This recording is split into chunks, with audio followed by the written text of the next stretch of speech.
Oh, what's going on, family? Welcome back to the Tariq Elite Radio Show. I am your gracious host. This is Tariq Nasheed, also known as King Flex. Glad to have everybody tuning in.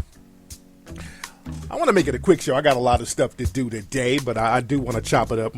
And every time I say it's going to be a quick show, it always turns out to be a long show. But I do want to just kind of get to the point and talk about some stuff that's going on. And by the way, I hope you guys have your Hidden Colors 1, 2, 3, and 4 DVDs at hiddencolorsfilm.com, ladies and gentlemen. I hope you got that.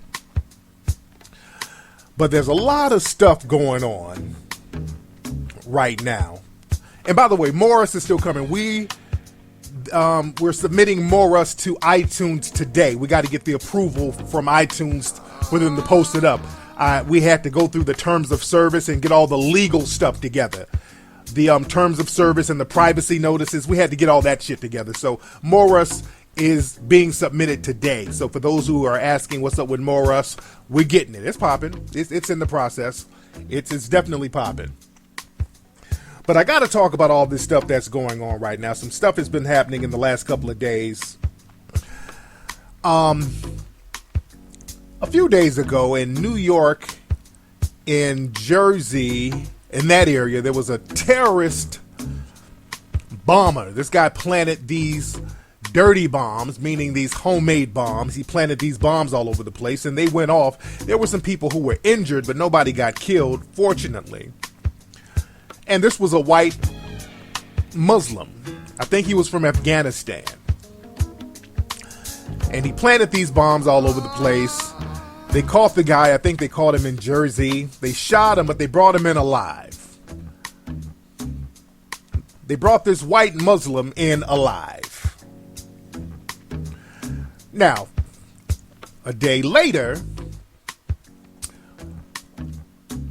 there's a case out in Tulsa, Oklahoma. There was a black man, Tariq Nasheed. Is that his name, chat room? Because people have been mispronouncing and misspelling our brother's name. But as we know, we've been seeing so many brothers out here and sisters getting blatantly attacked, being executed in cold blood by race soldiers out here.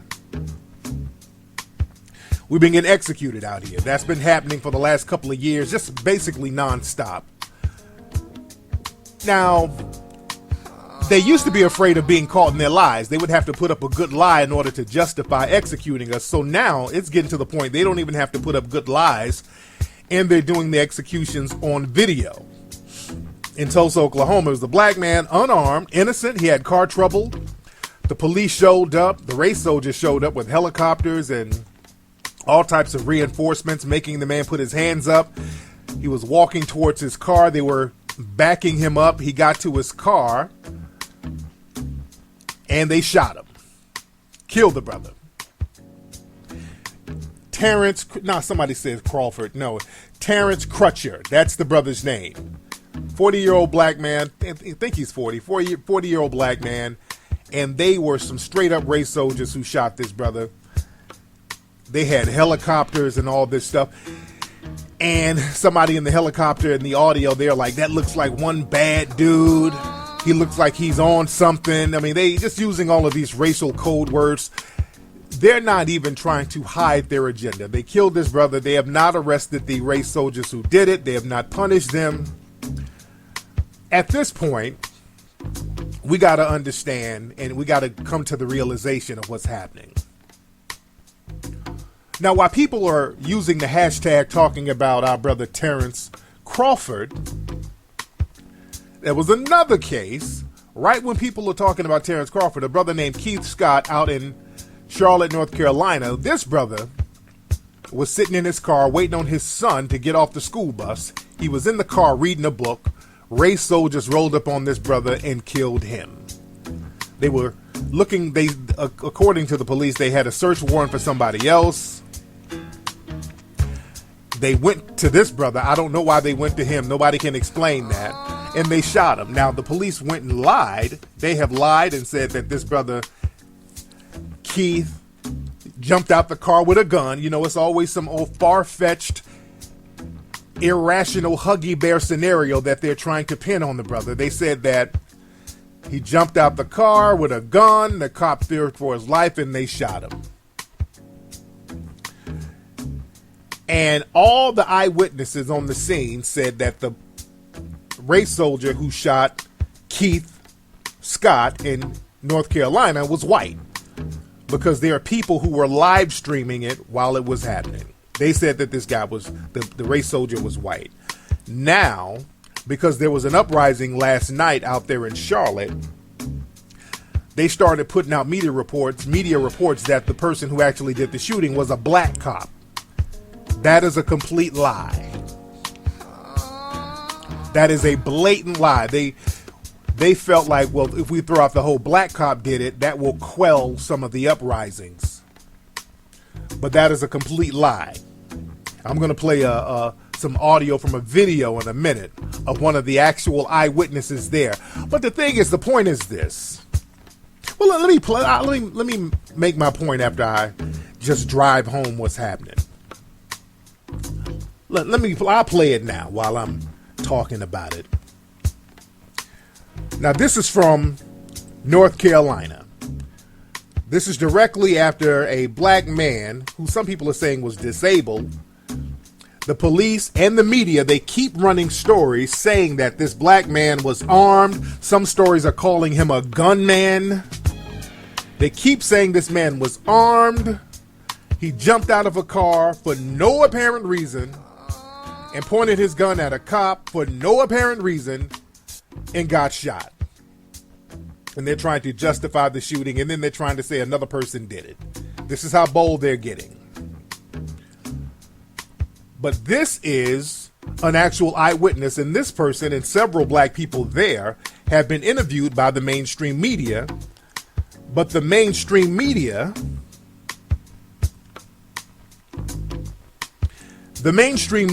is not showing these eyewitness interviews.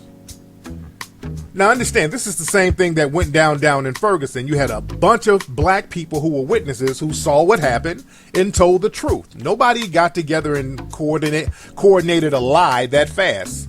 A bunch of witnesses who didn't know each other said they saw Mike Brown, he was surrendering, and Darren Wilson shot him down in cold blood. But there was a white supremacist out there who said that Darren Wilson shot Mike Brown because Mike Brown was running towards the gun on some super nigga shit. Which makes no sense, but the white supremacists pretend to believe it. So, the same scenario is going on out here in Charlotte, North Carolina. This is audio from an eyewitness who actually saw Keith Scott get shot out in North Carolina yesterday. I'm just going to say what I believe, and it's a cover-up. They made a mistake, and they're doing their best to make sure they cover up that mistake. That's what's happening. Do you agree that the officer they mentioned is the same one that you saw yesterday? No, ma'am. It was not a black officer that killed him. It was a white officer that killed him. All right. I hope y'all, the audio is a little low, but I hope y'all heard what she said. She was like, no, it was not a black officer that killed him. It was a white officer that killed him. Now, you notice how this is just a neighbor. She has no reason to lie. Because there was another video of the victim's daughter. She said that there was a white cop who did it, but she was screaming and she was emotional, so people can kind of try to dismiss her as being emotional. But this woman, she's a random witness, she has no stake in anything. She's telling what she saw. It was a white officer that killed him. He was bald-headed. The black officer came on the scene maybe 10-15 minutes later. And he was the one doing the CPR on him. Now, I'm not saying, by that time, I'm pretty sure the man was already gone because he didn't die at the hospital at 4 o'clock. He died out here at 2:30. You actually saw the shooting? I actually saw the shooting. I saw the shooting and I saw that man die. I saw him take his last breath. I saw him move. And then that was enough. He didn't move no more after that. All right. And these are, there's several people around this woman from the media. There's cameras around, but nobody in the media, they're not showing this interview. They're not showing none of the eyewitnesses who said they saw a white cop shoot this man. He gotten out of the car with a gun? No, sir. He got out the car with a book. All right, y'all hear that? He did not get out the car with a gun. He got out the car with a book. This brother got killed for having a book. Gun? No, sir. He got out the car with a book. And you saw the book. I saw the book. you Now, I can't describe- tell you what the name of the book was, but it was a black cover. And so he got out and he was holding it. No, it was on his lap. He got out, his hands was up. He got out his car, he got out the car. I'm pretty sure he just opened up the door and stepped out his truck, because it's a truck. So he don't have to do all that shit when you get out of the car. And you said this earlier, but I want to make sure I get it exactly right. To the best of your memory, what are the exact words that Mr. Scott said to the officer? He said, what is the problem? What did I do? What's wrong? And while he's saying that, because they're telling him to come to them. So he's walking to the back of his truck. And he's asking him, what's the problem? What did I do? And then I'm stepping over the book and everything. Because the book done fell off his lap by this time. He's like, what did I do? What's the problem? And when he get back there, the police muffle something because I can't hear. And then next thing you know, they shoot that man 4 times. Can I get your name? Okay, All right, so y'all heard that. Now, what sounds more believable? What that sister says makes sense. That sounds believable. What she says makes sense. His brother was waiting on his kid from school. He wasn't doing a crime. He wasn't even a suspect in a crime. The police show up. He's reading a book. Because why would you bring a gun to go pick your kid up from school? So he's sitting there reading a book. The police roll up on him. He gets out of the car like, hey, what's wrong? What did I do? That makes sense. That's what a logical person would do. And then they shot the guy. Now, this has been happening over and over again. So that scenario sounds more plausible than this Starsky and Hutch Dolomite scenario that these white supremacists are trying to push over on us, talking about this man jumped out of his car with a gun for what? And the cops had to shoot him because he just jumped out of the car for no apparent reason. He wasn't even a criminal. Just jumped out of the car with a gun. So the thing is, when you have, in the media, they're in on the lies. The media is in on it. Family, if you see CNN repeating the story about a black cop, CNN, they're the propaganda wing of white supremacy. And I've been interviewed on CNN several times, HLN, and I don't give a fuck. I'm saying this. We are in a systematic war. Black folks are going to have to understand and wake up and realize you are in the middle of a race war right now. We keep being told that a race war is coming. There is no race war coming. You are smack dab in the next level of the race war. We've been in a race war for a long time. When black folks hear this shit about, well, there's an upcoming race war, you've been in a race war for 500 years, but now you're just in a next level of a race war. Because the thing is, when you see all of these extrajudicial killings, none of this is by accident. None of this is by coincidence. A lot of this stuff that's going on around the country, it is orchestrated. A lot of this stuff is orchestrated because they're getting too bold, they're getting too brash with it. And what they're doing, it's the white supremacists trying to consolidate their power to rule as a minority because they know that their numbers are dwindling. So they're going to have to create an apartheid state for us. This is why they are normalizing executing black people. So when they start to do it in large numbers, which is eventually going to start happening, family, unfortunately. That's the sad news, because they're going to start doing it in large numbers. And a lot of these things, they look like real-time test runs. They keep going up a notch. When they get away with doing it one time, they go up a notch. They do it again, they go up a notch again. They keep going up notches.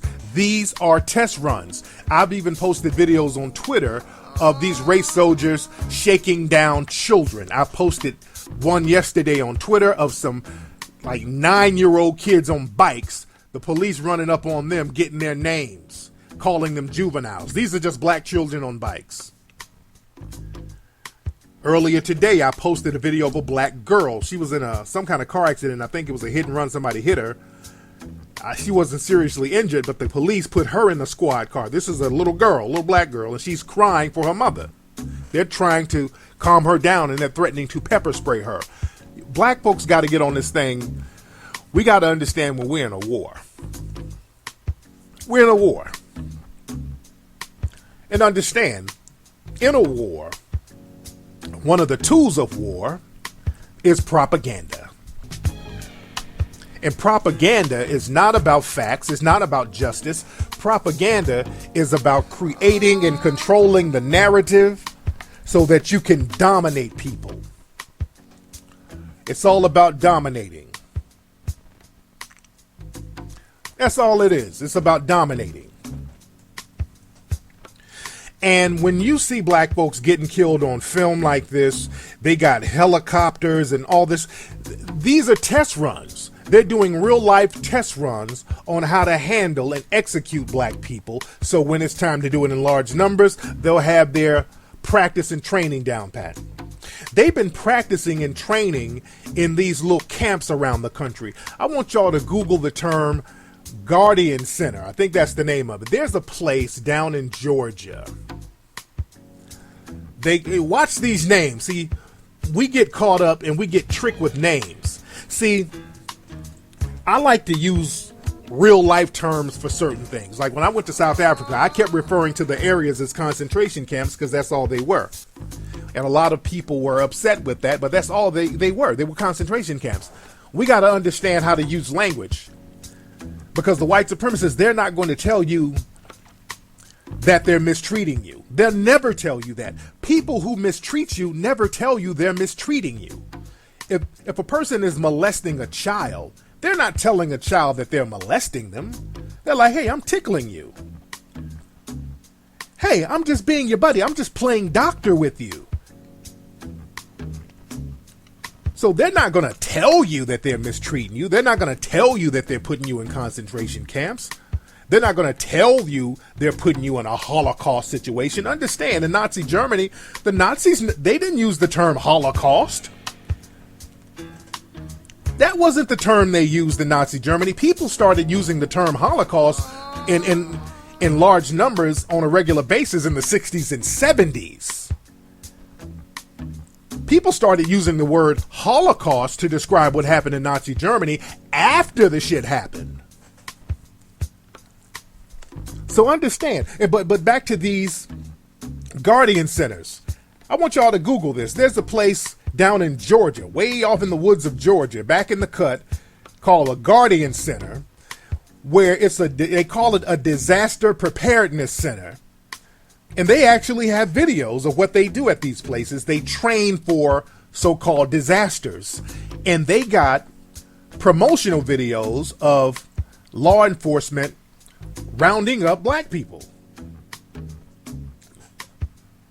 They actually got video of like black people actors. They got actors burning up cars, acting like looters and rioters. And they got images of police rounding up black women and putting them in police cars. And I mean, they've been practicing this shit. They got promotional videos on this. These white supremacists don't sleep. They've been training for their war nonstop, the next level of their war, the refinement stage of their war. They've been practicing nonstop. That's all they do.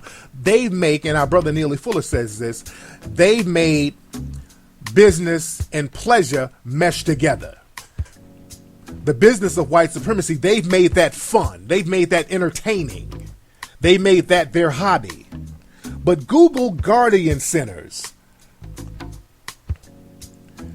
It's a tactical training center where they practice rounding up black people. And I won't even get into the Rex 84 centers that they have all over the country. And that's another thing. A lot of the places around the country where a lot of these executions are happening, they're training and practicing in places that have these Rex 84 camps, which are basically concentration camps. Google Rex 84 camps. If you look online, there are maps of these camps that are already prepared and ready to start rounding people up. We got to get deep tonight. We got to just call it for real. We got to say what it is, because understand this. We got people like Donald Trump running and Hillary Clinton, and you got Lucifer and Satan, basically. So either one of those people win, it's going to be a loss, especially Trump.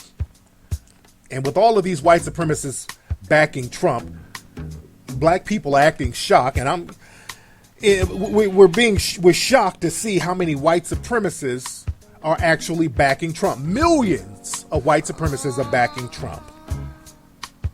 And you got people already, the election for the new president has not even happened, and you got people already trying to carry out terror plots. Now understand, the last time we had a suspected white supremacist in office, and Obama, he's a face of white supremacy, by the way. But the last time we had a suspected white supremacist, George Bush, in the office with all that get tough on the non-white people rhetoric, and we had 9/11 pop off. So the white supremacists, they know if a Trump gets in office, it's going to be bad. That's why you have all these Republicans and all these people trying to distance themselves from Trump, and they're trying to sabotage Trump because they know if Trump wins, it's going to be a major problem.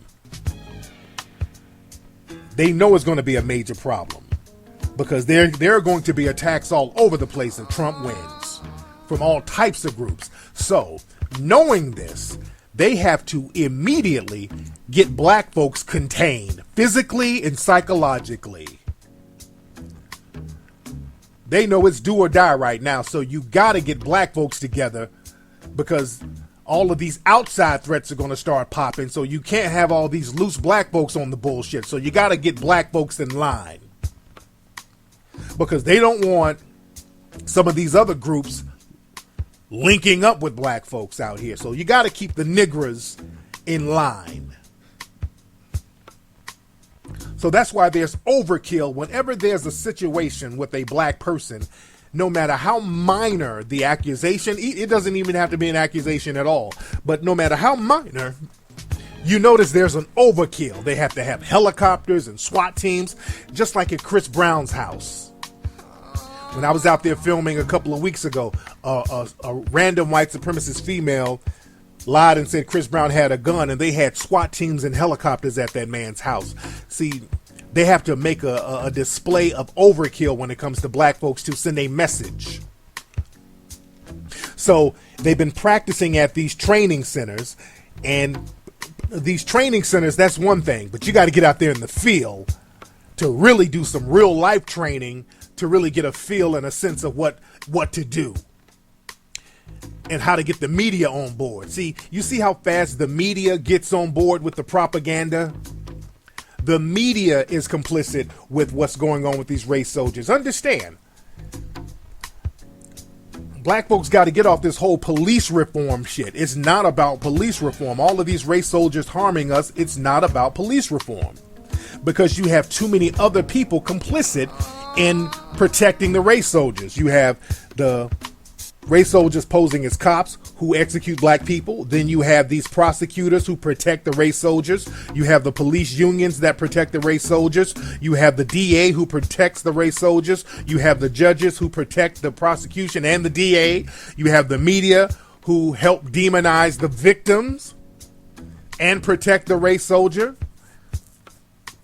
You have all of these lower level white supremacists who send in donations to help fund the race soldier Gestapo units, which are the police unions. So it's a whole system of people working together, and they are on code. And that's the thing. And we've been talking about this a lot on Twitter. And a lot of black folks like to wait till the last minute to start saying, well, hey, man, what's the solution? We need solutions. Truth be told, a lot of black folks don't want solutions, man. If we're going to be very honest, a lot of black folks don't want solutions.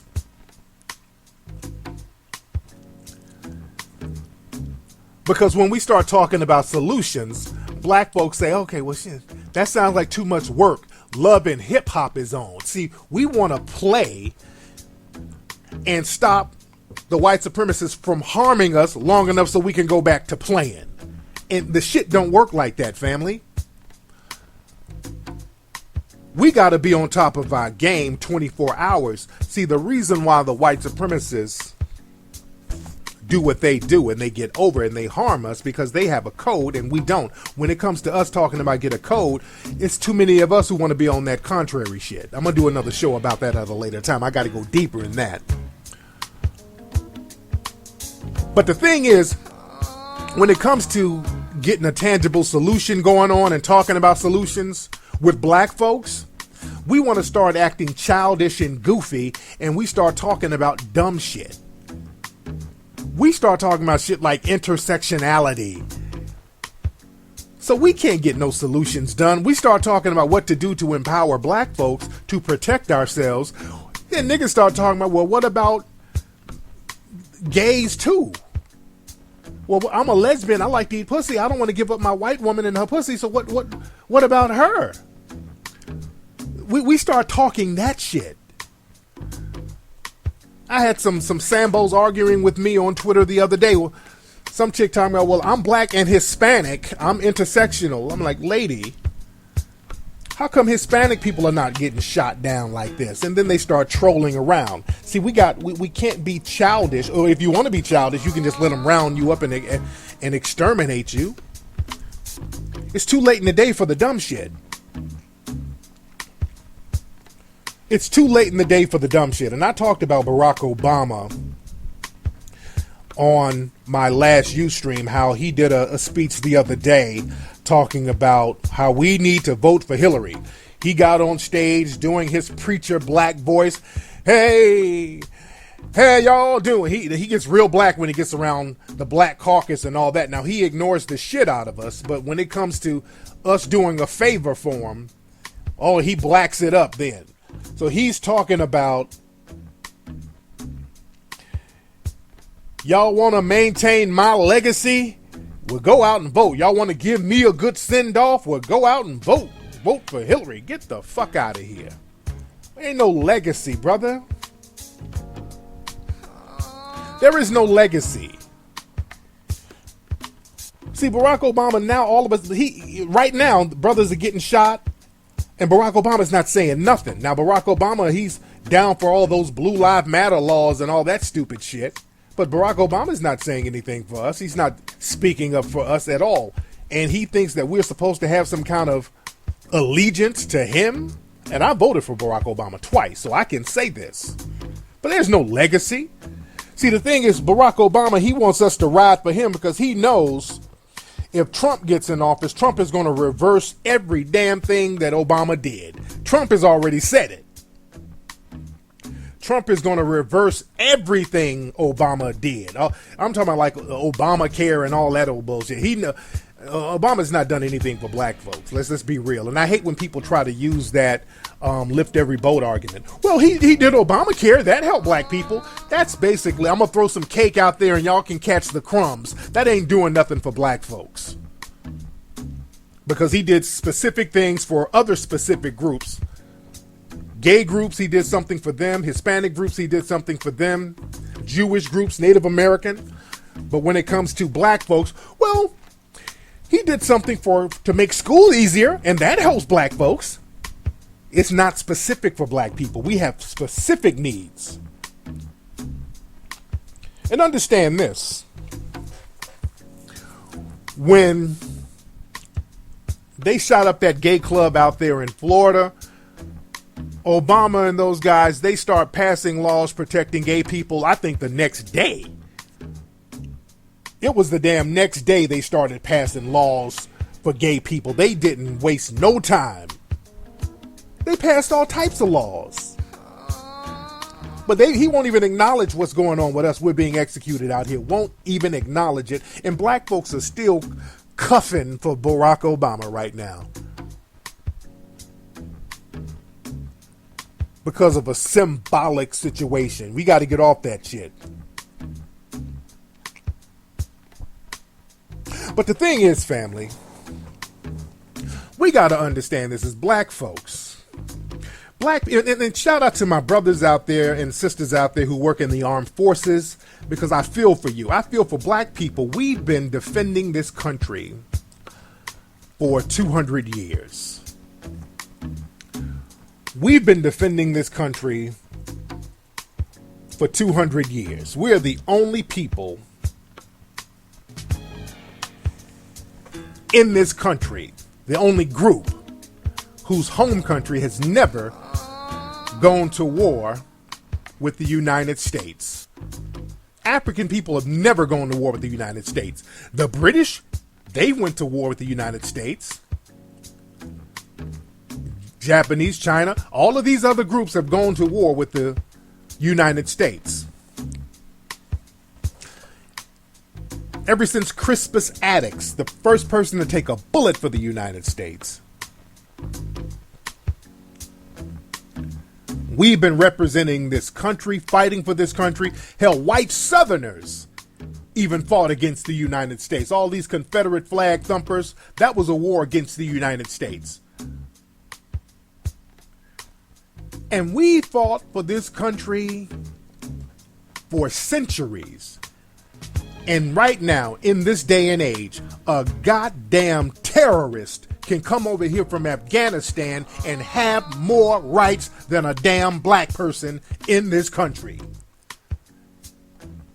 A terrorist came over here, setting up bombs all over the place. They brought him in alive. You have innocent black people trying to get their cars fixed or sitting in a car reading a book, and they're getting legally executed.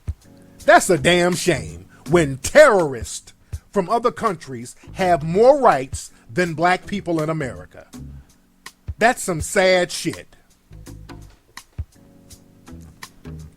And I ain't even exaggerating. They bring terrorists in alive. You can blow up buildings and crowds of people if you're a white Muslim, and they'll bring you in alive. The people, the Boston bombers were terrorists. They brought them in alive. You can blow up people and they'll bring you in alive. But they roll up on black children. They shot a black 13-year-old in Cleveland the other day. So it's time for black folks to get that code of conduct. And again, the media, they're extremely complicit in everything that's going on. Watch the coverage and ignore the coverage. You watch them and ignore them, because whatever they're saying to you in the media, 9 times out of 10 is going to be a lie. That's why we got More Us coming. The More Us app is coming so we can communicate. And let me be a little quiet about that so people don't be on some bullshit thinking that, y'all know I got the feds on my ass already. I know you're listening. And speaking of the media, they got their coons going overtime. I saw some shit with Don King. They done dug him up out of his cave with his little gray afro looking like Uncle Tom's fucking cabin. He's up there cooning it up with Trump. They're digging in the bottom of the barrel to get their coons. And Sports Center, one of those ESPN shows, I don't know what it was. They had Ray Lewis on there. What's the name of the show? Undisputed or whatever. Listen to your boy Ray Lewis. It's people who've made their minds up to not think about it. It ain't, if you watch these crimes. Now, Ray Lewis is talking about these black folks who've been executed within the last couple of days. That's what he's talking about. He's talking about black people who have been executed, victimized by these race soldiers. That's what he's talking about. But listen. These crimes aren't race-driven. They're hate-driven. This nigga just said that these race soldiers killing black people, it's not race-driven. It's hate-driven. Nigga. Hate what? They hate because we black. To have so much power in your hands to take someone's life by choice. The moment you do it by choice. Right? You think about what Colin is doing. He's standing up for it and saying, yeah, let's bring awareness to it. But since he's been kneeling, we've still had numerous murders of cops. And Dwayne Wade said it best. Until we, as black people, value where we are in this country, we will never see change until we understand that we must stop killing each other to really bring a issue to this. I think we're probably in the saddest state that we've probably ever been in as a country, simply because of one thing: we're letting anybody get away with anything, and then there are no consequences. The coons come out at night. There are no consequences. The coons come out at night. This nigga. Come out at night. You have to go and talk about that. Come out at night. The coons come out at night. Went right there to the black on black crime. The coons come out at night. The coons come out. The coons come out at night. This nigga, that nigga started talking about these race soldiers killing black folks. It ain't about race, it's about hate. And what about black on black crime? Oh, Lord. These coons gotta go, man. These coons, dude. And I blame the white supremacists for putting them out there. It's the white supremacists who are putting these coons out there. It's them allowing these coons to get airtime. It's them allowing these coons to get airtime. Ray Lewis is a disgrace. Jason Whitlock is a disgrace. I played his clip. I can't even play it now. It's so coonish. But these people are disgraces. They are nothing but Nazi collaborators. That's all they are. So black folks, we got to understand, we are in a race war. We've been in a race war, and this is the refinement stage of the race war that we are in. And as Neely Fuller says, we need to act like we're in a race war and stop playing. That's why we got to talk about solutions to systematic white supremacy on a regular basis. Should I play that Jason Whitlock coon clip? Should I play? Let me play it. I'll play it. This is some more cooning. They keep the coons on the sports channels. These sports channels is just loaded with coonery. This is Jason Whitlock's ass. Hold on. Clarity and relevancy. He's created a movement around, a fad around Colin Kaepernick. Okay, that's Colin. He's talking about Colin Kaepernick talking about all of these racial killings, and Jason Whitlock, who's a sports commentator, is criticizing Colin Kaepernick. It's no different. You remember the dab last year? Right. That's all this is. This is the new version of the dab. A movement is a group. So Jason Whitlock says black people standing up for their rights is the new version of the dab. Working together. And if people start buying merchandise, I mean, there's a lot of different ways for a movement to begin. If they start buying merchandise, I mean, nobody's buying this jersey because of his quarterback rating. Okay. I agree, but I'll just say this. But why, Martin Luther King jerseys weren't selling off the hook in the 60s. It wasn't about selling product. Well, no, but this isn't the 60s. I would say this. Kaepernick is getting people who, A, don't necessarily buy jerseys to buy jerseys. Yeah, and there's some white guy here with them. So. And they're not buying it for his completion rate. What's this white guy's name? Because I don't watch these channels. I can't sit up and watch coons all day. So I don't know who none of these people are. They are buying it for his words. They're buying it for the way he makes them feel. They're buying it. But isn't that a movement? No, that's a feeling. There's no substance to it. I mean, Now that's Jason Whitlock, this chunky Sambo. Just going to get down to brass tacks and bare bones. 500 people have been killed in Chicago already. 500 people. No one's talking about that. They always put their Sambos on there with the black on black crime deflection. They're talking about something that's damn near like getting struck by lightning. Getting killed by a cop is very hard. And if you don't run from them, it's damn near impossible. No one wants to deal with that reality. Nigga, this is the garbage that they put on national television. The brother Keith Scott wasn't running. Tamir Rice wasn't running. Oscar Grant wasn't running. Terrence Crotcher wasn't running. Rakia Boyd wasn't running. But they put these Uncle Ruckus ass niggas on television, and again, the white supremacists are responsible for that. Remember, it's all about propaganda. You get these Sambo butter biscuit eating coons to spew white supremacy for you and be a shield. So you point to them and say, well, I'm not racist. This fat black nigga said it. So I'm not racist. He said it. It's all propaganda, family. That's war. War is about domination, propaganda, and control, and controlling the narrative. We're in a war. Act like you're in a war. And another thing, and I talked about this on Twitter, black folks, when you're at in these cities and you have these race soldiers who got on this riot gear, stop being emotional, family. But I see a lot of black folks running up on these people, like very emotional, crying and pleading your case to them. These are emotionless soldiers. They could care less about your pleas to them. These people have orders from on top. These people have orders from the top to subjugate you and to contain you. So you going out there pleading, why are you doing this to me? Why? That's no. Save your energy. Save your energy and think about ways of empowerment.